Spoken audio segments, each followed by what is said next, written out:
To Brazil now, it is in the middle of a twin crisis, a pandemic that is claiming more than 300 lives every day and an embattled president whose military chiefs have abandoned him.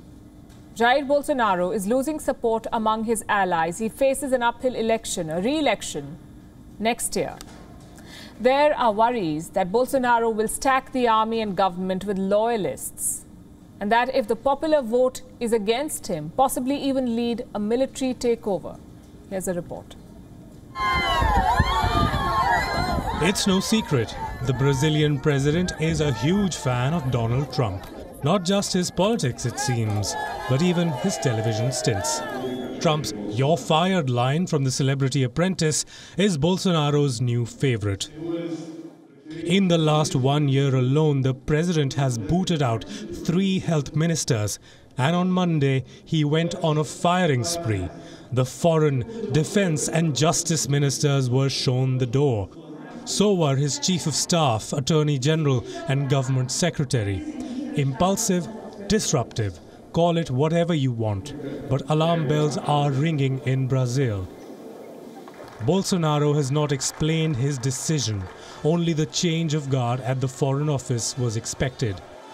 Ousted Minister Ernesto Araujo was a serial denier. He denied globalization, he denied climate change, and he denied importing vaccines against COVID-19. The last one sealed his political fate. Bolsonaro's plan is to fill the cabinet with his loyalists. The president's popularity has hit rock bottom. His rhetoric on masks and lockdowns is losing currency. This reshuffle is the wiggle room he needed. These changes have 2 fundamental objectives, which is what it seems so far: to provide a better relationship between the executive and its legislative support base, to reduce the pressure that Bolsonaro has suffered in various sectors of society and also from allies in the National Congress.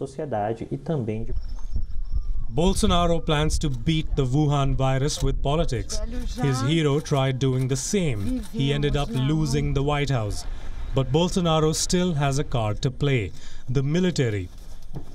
All 3 commanders of Brazil's armed forces have resigned. It is a first in the country's history.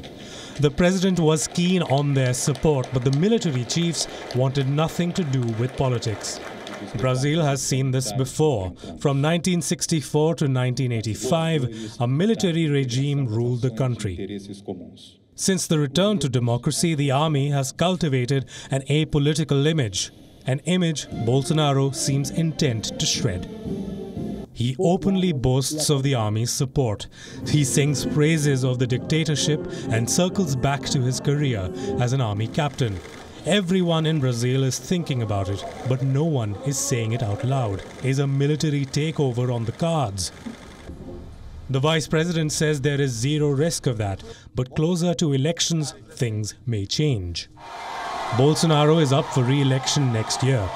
Brazilians are unlikely to forget how their president left them defenseless against the virus. More than 317,000 deaths, most of them avoidable. To make matters worse, a political war horse is back in the fray. Former President Lula da Silva. He's armed with a clean sheet from the Supreme Court in a corruption trial. Opinion polls put the 2 leaders in a dead heat. Bolsonaro authored the book on how not to handle a pandemic. Nothing in his record suggests he won't lead a military takeover. It would be disastrous for Brazil and disastrous for Latin America. 2 years back, Bolsonaro watched on as the Amazon rainforests burnt. Today, he's leading Brazil's democracy into arson. Bureau Report, WION World is One.